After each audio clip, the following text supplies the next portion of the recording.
Welcome back YouTubers to my channel of an everyday life of an Aspie. If you're new to my channel, I welcome you all. I'm Aspie. I'm all about creating mental health and awareness and sharing my life stories with suspicious syndrome, mental health, general health and tips and advice along the way, along with every other thing. So if you're into any of these that I have clearly mentioned, feel free to click the subscribe on the bottom right hand corner of the screen and turn on the notification bell for future updates of these that I share.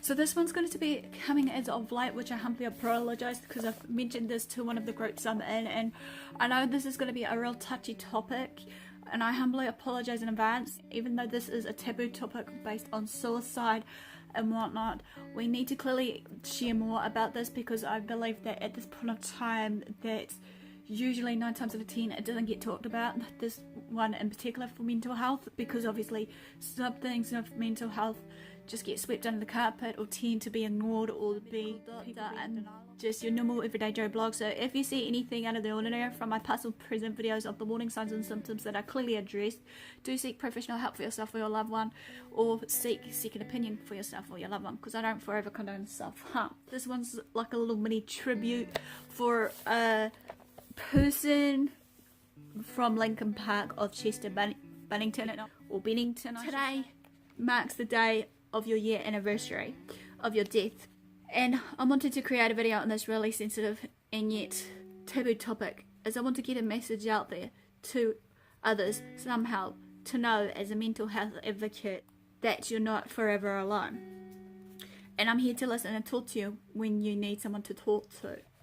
When I wasn't sure at this first time at hand to express my thoughts and feelings, but here I am today to do this, because after hearing the news I was struggling with my own personal demons at that time, but then again I'm still am to this day, but I'm getting better at fighting my little internal demons and what have you. This was mostly hitting close to home for me regardless though in this, as I'm a sure as hell survivor to suicide myself, as well as a person who has lost a few along the way, losing their fight to mental health and taking their own life of all the years of theirs that they were struggling, that they went through, of their everyday personal struggles of these demons that they were fighting day in day out.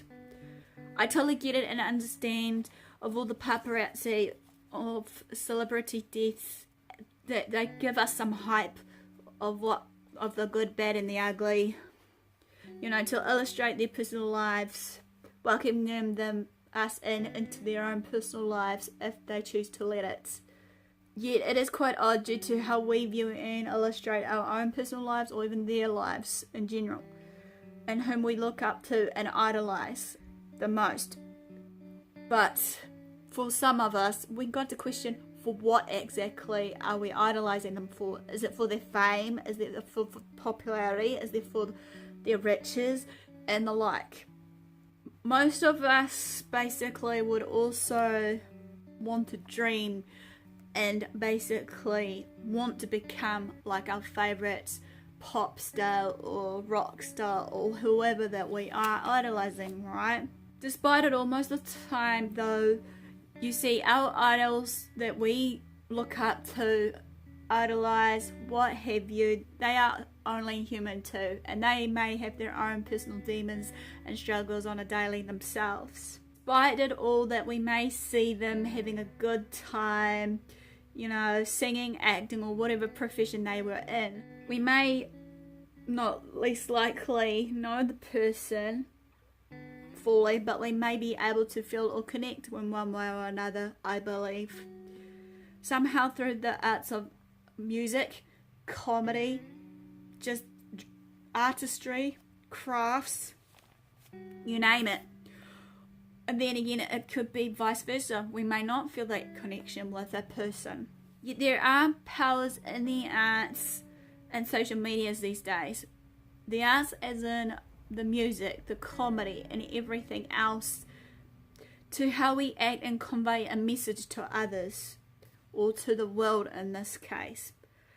We tend to risk our lives and to take a chance to invite others in our lives on a daily, regardless if it's like many of us small YouTubers basically speaking in front of this camera, taking people on a personal journey of what we face and struggle with to see what others may think or say. Some of us may fear of what others may think or say about us. Some of us may just be able to just think, screw it, I'm here in the long haul to actually create a legacy of my own, and hopefully sharing my life story will be one of them, and to save a life.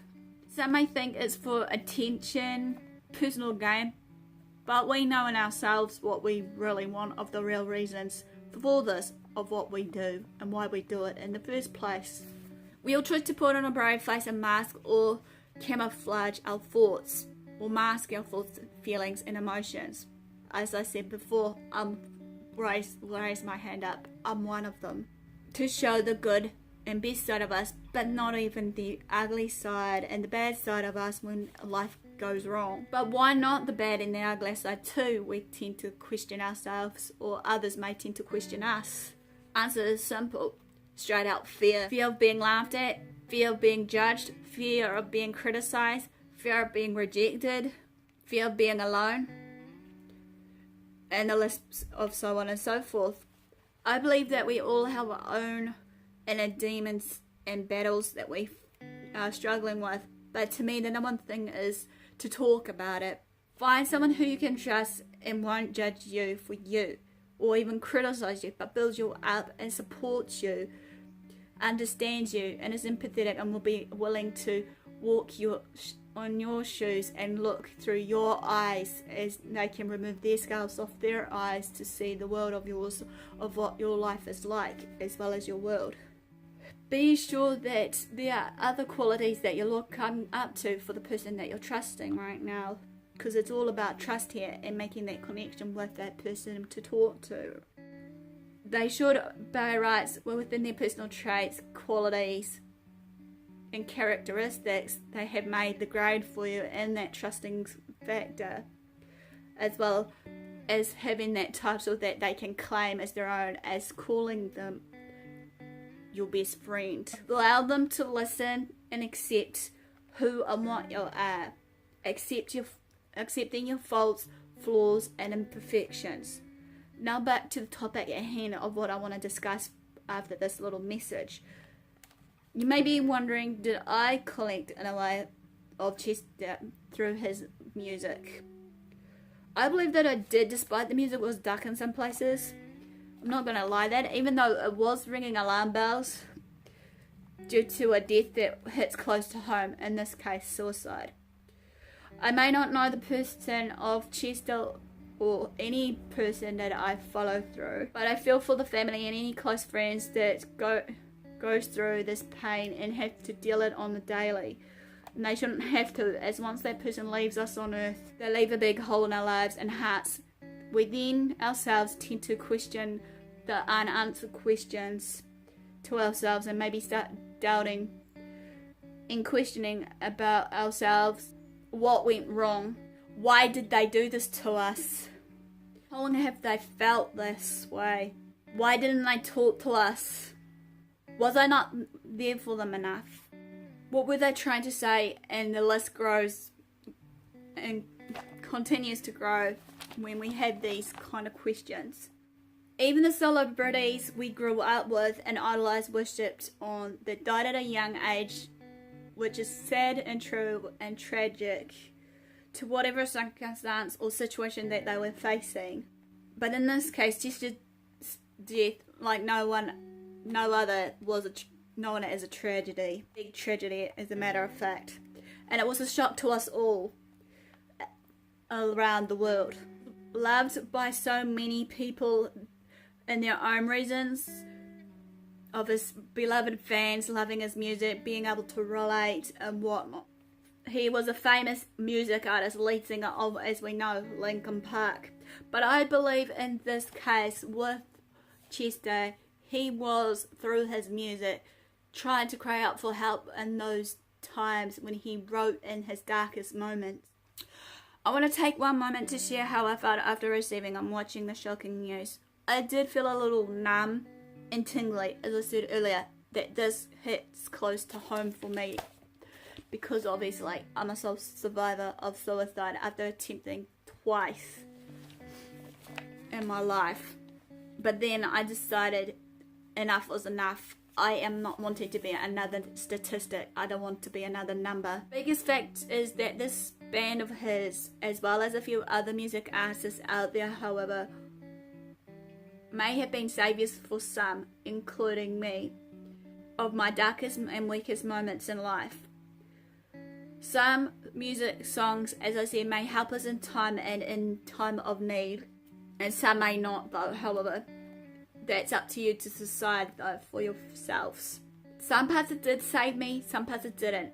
In the way you think that may have helped me along the way of not saving me. But in just recognizing the reality and the actual way of my feelings, thoughts and emotions I felt and was experiencing related to what was going through with me at that time. It helped me through my anxiety, my suicidal thoughts, my social anxiety and the like, or shall we call it the intrusive thoughts. I might not have known you as a person or couldn't help you, as I felt so helpless and hopeless, and also I felt the pains and torments that you were going through, and you must have felt so alone and afraid. Many of us may have wanted to help you or save you somehow, regardless, even if we were in our struggling stages, whatever it may be, but that still doesn't excuse the fact that you took your life.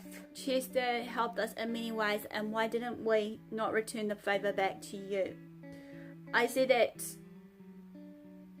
you were an open person, clearly on the daily. You, despite these struggles, you were brave, putting the brave face on when you were doing your performances to share your life through your music and singing, as well as just inviting us into your life through your music. What really mattered the most, that needed to be taught to based on mental health, however, even though most of it's been swept under the carpet, as I said before, or being denied or what have you, even though it's taboo. Suicide, depression, self-harm and the like, the list goes on for what you wrote of the music in your darkest moments. I'll have to say, yes, it's darn hard to see someone you love and care about, however, going through a daily of what they're struggling with and not knowing the warning signs. We struggle to see them. Question of it all is, what were the warning signs, or what are the warning signs? How do we actually know that they're struggling, or how do we know the signs? I believe we need to listen to our inner self. We knew the signs, but what did we do? We chose to ignore. I'm not going to blame anyone here or point the finger who knew you personally, and we should never ever put the blame game or point the fingers, however, as we should be able to accept what is done and accept our actions and take full-on responsibility and accountability for those actions. The last act was with your friends on the James Colden car karaoke, seeing you so bright, happy, joyful, yet you were so broken and lost and in pain, no pain. People who go through suicide as the silent ones and will go through their day most likely planning it out or making plans, not planning just the death, yet just making plans for family and friends, etc. Seem happy, content, at peace and calm, despite wearing this mask again, and as well as just camouflaging and disguising what is really going on and what they're really feeling. Fact is, they're dying inside. They're losing a lot of time on their hands, however. It's a hard thing and a bitter pill to swallow, however. So before I end this today, hopefully if I've got enough time, my message to you guys is, if you're ever thinking or contemplating on ending your life today, stop right now. You may think that you're not worth it, you're imperfect, nobody cares about you, you're a loser, and the list goes on of all these negative self-doubts and insecurities that you feel, of these negative thoughts that's been, ruminating around your head. Wrong. That's quite the opposite, however. There are people out there that does care for you and love you. Just find someone to talk to, and asking for help is never a sign of weakness. It's okay to not to be okay once in a while. It's okay to not be okay to be angry, to be sad, hurt. What's not okay is obviously you taking your life, because that sure as hell is the sign of weakness. The negative thoughts and feelings is never a sign of weakness. It's acting upon them, or even contemplating on doing your one last wish. This is how you'll be remembered if you were to take your life. But however, we all got choices in our life. Do we want to be a survivor and fight and soldier on despite these inner demons that's giving us the hard yards? Or do we just want to choose to be known as the quitters or the losers amongst it? Or even being a number or statistic? You've got a choice to stand up right now and fight these inner demons and inner battles that you're going through, so that you can share a story and leave a legacy behind for your loved ones. Your family and friends will be forever shattered, ruined and devastated. However, I hate to say it, suicide is a disease. It's a copycat syndrome. I've said it before in one of my videos. Suicide, yes, may be an escape, yet it will ruin everything and everyone around you. So again, please don't forever think that others around you are better off without you. Strangely, this is, again, wrong. No. They seem to act the way they do, but the truth is of the matter, they do care, even if the signs they misread from you are there. How will you? Please seek help for yourself is my advice for you guys today, to get better and have the right treatment to support yourself and manage your inner demons and battles if need be. The choice is yours here. Yes, I understand that you will have good days and bad days. I do too. We all do. But you are loved, wanted, and cared for. Reach out to the ones you trust. Feel free to share these videos around, especially these ones right now, because obviously this is really important. Feel free to also, if you want to, there'll be a little mini Patreon link somewhere floating around on the bottom right hand corner. If you want to donate, feel free to do so I can continue on to do what I have to do, because this will be much appreciated, because it will go towards what I'm doing for my projects and more, hopefully, so I can continue on what I'm loving to do for advocating for you all. So enough for the do, guys. Thanks for support, thanks for watching. Do what you love what you do. Till next time, I'll see you again soon. Ciao for now.